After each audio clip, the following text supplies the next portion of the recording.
Bonjour. Mbote mingi na bien situ ya bolinga mama ile ya nitu. Na pesi le bambote ba ebo ma vipi muko wazima. Est-ce que vous allez bien? Boni bla ndeko na boni santé. Est-ce que boya malamu kimia ezali? De mon côté ça va, tout va bien par la grâce de Dieu. Nzamba mawazo batela kimia ezali nango ebongo bino bandeko na côté na bino ndenge nini. Kimia ezali nzamba mawazo batela ebongo bino côté na bino ndenge ni boza bien. Est-ce que kimia ezali? Ah, merci Ming, dans ma famille du cœur. On a bien dans ma famille du cœur parce que vous êtes ma deuxième famille. Merci Ming, c'est tout vos disposateurs. On a bien pour nous la topé pour nous koyoka wabino maman Eliane Nitu. Na sepela ma casse na bino ba bangai ba bolinga kangai ba. Oh bo sepela na maman Eliane Nitu.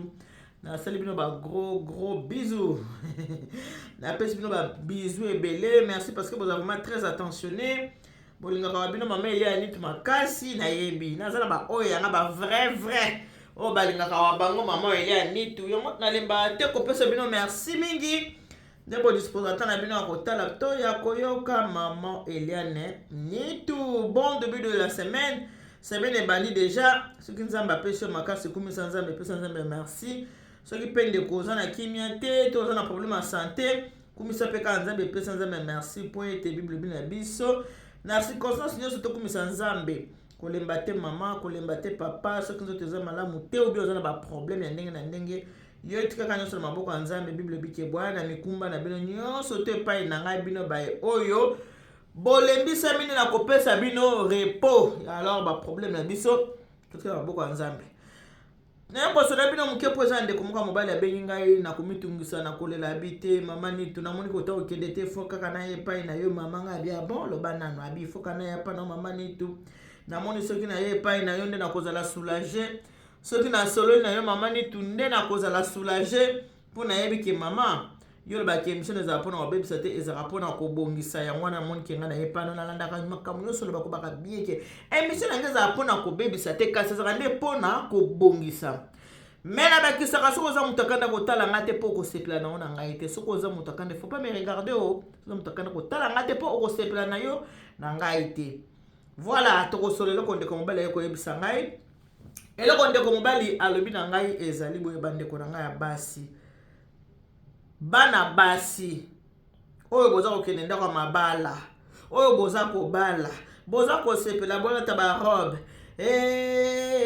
yalele ekomi ya kopambolama baninga nzambe apesi ngai libala nzambe ntango apesi libala mwana mwasi oza kotala nga ndeko mwasi oza kotala nga nzambe ntango apesi libala mobali azali ndeko na yo te mobali azali mwana ya moto mosusu aza ndeko na yo te aza na ye mwana ya moto mosusu parla na ye nalobake ndeko na yo bokosangisa na ye nzoto te mpo boza bandeko me mobali aza mwana moto mosusu alingi mpona baforma nzoto na yo azosepela na banyonyo to mpe tolo na yo azosepela na tolo na yo to asepelaka na zolo na yo to asepelaka na munoko na yo to asepelaka na forme nzoto ta mosusu na taille guitare ta mosusu soki so nzeni me mobali asepeli na yo pamba te parce que kobala yo kotia na kati ya ndako na ye eza mpona posa ya nzoto bandeko likambo wana fo koyeba yango bamama ntango toza kobalisa bana to bosonaka te kotalisa bana ke mwana na nga kosepelaka te nazwi mobali nazwi fiancé nazobala ntango azokende kobala elakisi kaka te kolala pongi olala pongi yebaki mobali akokola mosa na 23h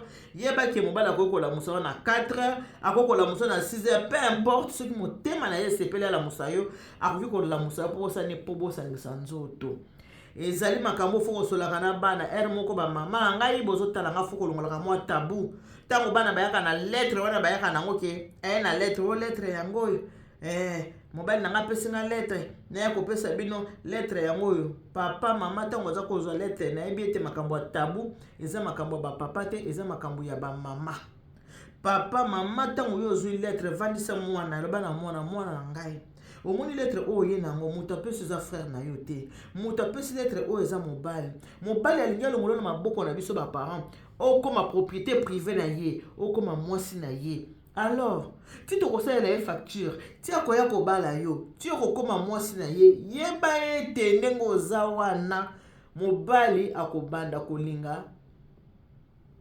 bosanganaka na ye nzoto yebaki ata bolalaki na 23h soki asengaki nzoto te na 2h du matin soki aza vraiment mobali aza na boplikiniki bokundu bwa nzoto mama yebaka kosenga yo nzoto akosengo na 4 heures, akosengo na 3 heures, akosengo na 6 heures. Et loko oyo babengi nzoto ba mama il faut kolakisaka yango na bana ke mibali balingaka nzoto. Lobaka aza mobali moko atelemaka te, surtout mibali baza ba jeune oyo bambula deja eza kokende eza eloko mosusu.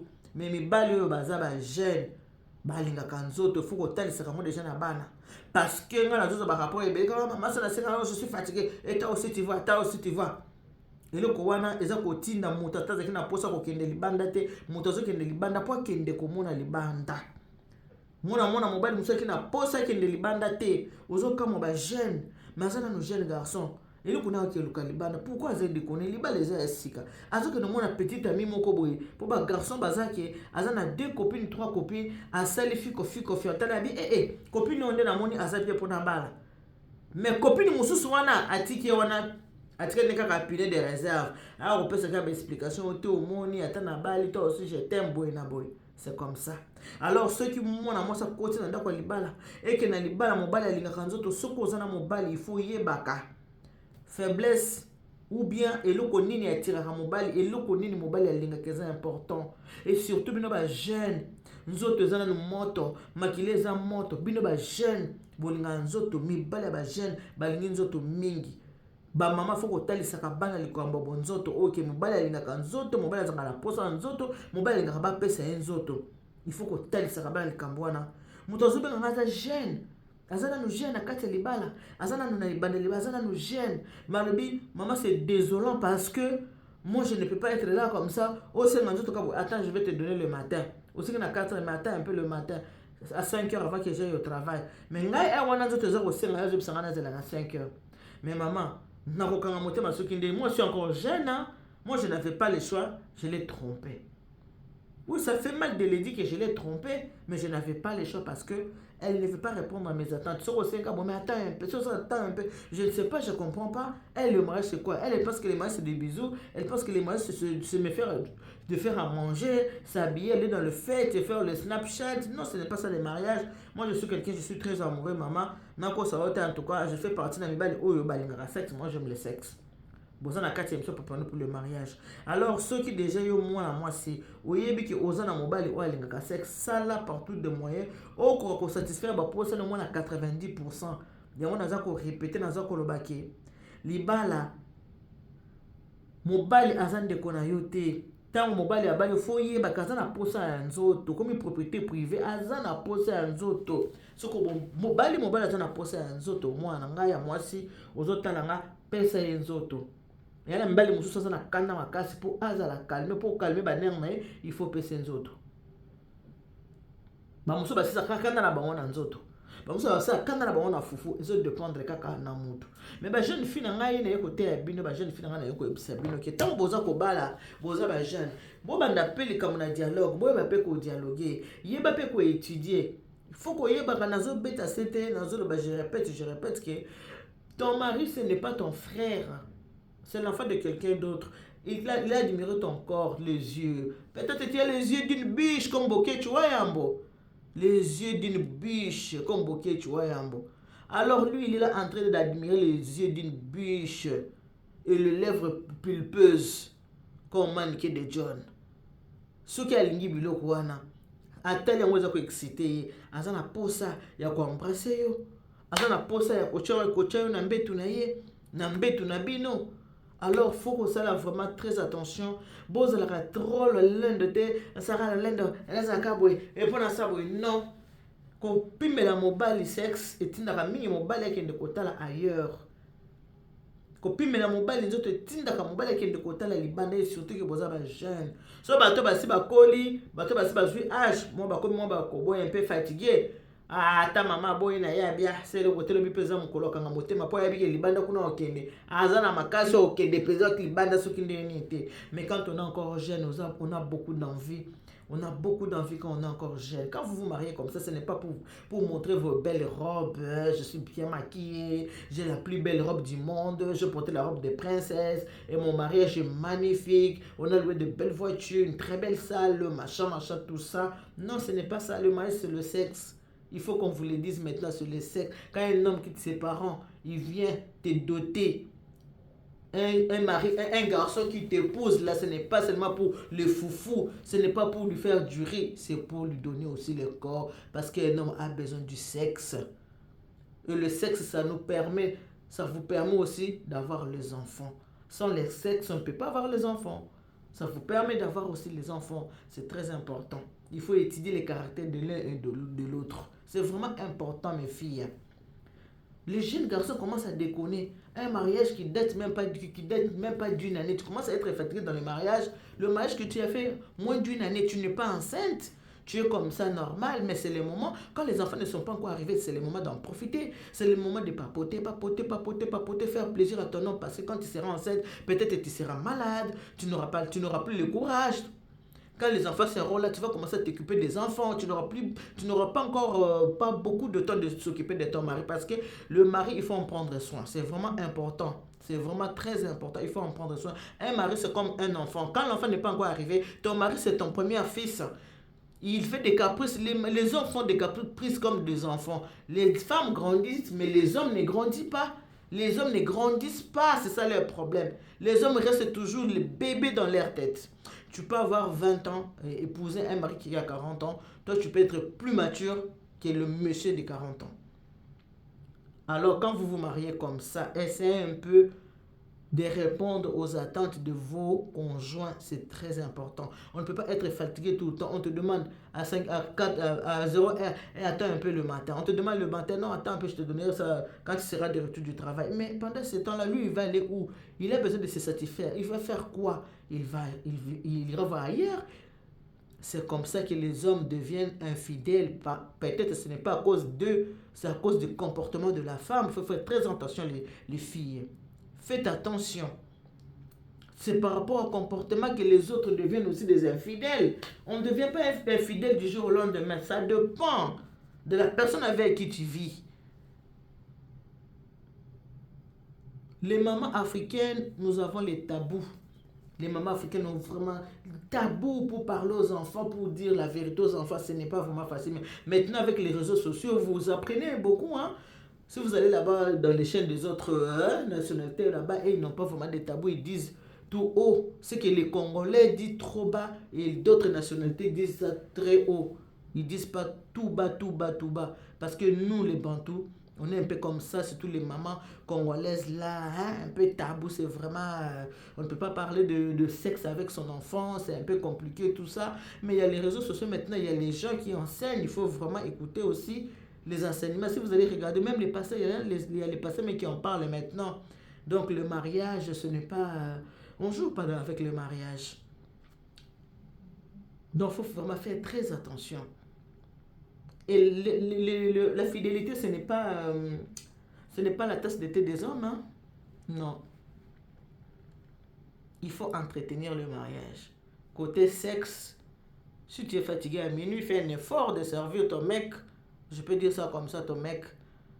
Si tu es fatigué à minuit, fais un effort de le servir au moins à 4 heures du matin. Ou à 5 heures. Parce qu'un homme qui est en bonne santé à 4 heures du matin, pouf, il est debout. Vous comprenez ce que je veux dire par là?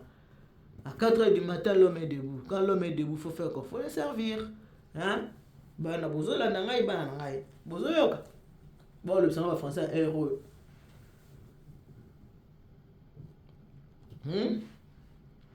Bana bolandi.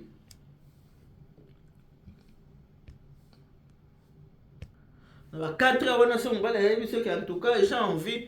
Même si toi tu n'as pas envie, fais un effort, va te laver, que ni moi, que c'est babouillé, moi, que au salini, au PCA, carapo, pose un problème dans le couple, parce que mon bal soit comme qu'on déconne, tout ce qu'on s'en est, c'est autres non, tout, à qui on déconne, à quoi y est les esprits, oh yo y habité. Donc on a beaucoup de consonnes, parce que l'homme il a déjà vu dehors, quand il a vu dehors. Esprit à moi soit ce côté déjà na kati ya nzoto na esprit na zo côté bino nini kuswana swana na kati ya libala. Il faut faire très attention, ce sont des choses à éviter. Donc on a aussi un jeune ngai par rapport à jeune garçon, à un jeune marié ou à ça comme ça qui maman ni toi en tout cas na bali mais moi si yo bah ça va bali, pourquoi tu veux pas qu'on te touche? Hein, c'est ton mari non, il t'a épousé, il a versé la dot, hein? Vous êtes mariés. Pour le meilleur et pour le pire. Alors le pire là, quand on te réveille à 4 heures du matin, il faut supporter. il faut supporter. Les pires, on a se réveiller, on a 4 supporter caca. C'est comme ça les mariages yangwana. C'est pour ça quand vous étiez petit, tu vois le matin, papa est fâché, papa est gonflé comme ça. Papa et maman ne se parlent pas, vous vous posez des questions. Qu'est-ce qui est passé? Mais pourquoi ils ne se parlent pas? Pourquoi? Mais ils sont fâchés. Les Akinés, c'est à 4h du matin quand maman aussi refusait de donner à papa. Voilà pourquoi papa était énervé tout le matin. Ce qu'on continue à libala, vous comprendre que non, libala, ils allaient rendre, boy, ils allaient lipa nangu bate na epsa kabino, ils allaient l'osso na made soute libala.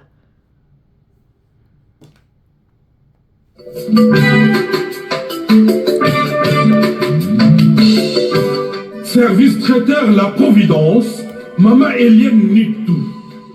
Toujours prête à vous servir. Des professionnels confirmés à votre portée, à votre service. La préparation de votre cérémonie de mariage, baptême, anniversaire et tout autre événement. Un service culinaire, la cuisine africaine et universelle, Loboko ya Maman, avec des mets variés, buffet à la demande, décoration des salles et divers autres services par des pros. C'est la spécialité du service traiteur, la Providence, Maman Eliane Nitou. Un contact pour vous, les 06 15 31 69 90. Maman Eliane Nitou. Réservez vite pour confirmer, Maman Eliane Nitou. Service traiteur, la Providence, Balamilelo, Bolika Kalelo. La Providence, Biloko ya Moto. 12 ans d'expérience, s'il vous plaît. Toujours à votre service et merci de votre confiance. La Providence toujours. La Providence caca. La Providence pour tous. Maman Eliane Nitou. Gloire à Dieu.